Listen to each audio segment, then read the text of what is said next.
Hello guys, അപ്പോൾ ഇന്നത്തെ video ചക്ക വീഡിയോ ആണ്. അപ്പോൾ നല്ല അടിപൊളി ചക്ക കിട്ടിയിട്ടുണ്ട്. അപ്പോൾ ഈ പ്രാവശ്യം ചക്ക കഴിച്ചവരൊക്കെ കമൻറ്റായി അറിയിക്കുക. നല്ല അടിപൊളി ടേസ്റ്റി ചക്കയാണ്. അപ്പോൾ ഇതിനുള്ളിലൊരു വെടിക്കെട്ട് സാധനം ഇരിക്കുന്നുണ്ട് കേട്ടോ. ഇതാണ് ചക്കക്കുരു. ഈ ചക്കക്കുരു കൊണ്ട് വേറെ ഒരു ചെറിയ പരിപാടി ഉണ്ട് കേട്ടോ. നമുക്ക് അറിയിക്കാനും നമ്മളെ വീടുകളിൽ വലിയ വലിയ സ്ഫോടനങ്ങൾ നിർമ്മിക്കാൻ ഈ ചക്കക്കുരുട്ടോ ഉപയോഗിക്കുന്നത്. പിന്നെ വേറെ എന്തൊക്കെ ഇതുകൊണ്ട് ഉണ്ടാക്കുന്നുള്ളത് എനിക്കറിയില്ല, നിങ്ങൾ കമൻറ്റായി അറിയിക്കുക.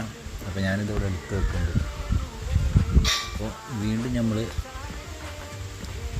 നല്ല മധുരം ഉണ്ടായതുകൊണ്ട് വീണ്ടും നിന്ന് തിന്നാൻ തോന്നുന്ന ഒരു ചക്ക ആയതുകൊണ്ട് ഇതിൻ്റെ പേരൊന്നും എനിക്കറിയില്ല. അപ്പോൾ വീണ്ടും അത് എന്ന് പറഞ്ഞിട്ടുണ്ട്. ഇതെല്ലാം മൂടിച്ച് പോകണം. അപ്പോൾ ഓക്കെ, ബൈ.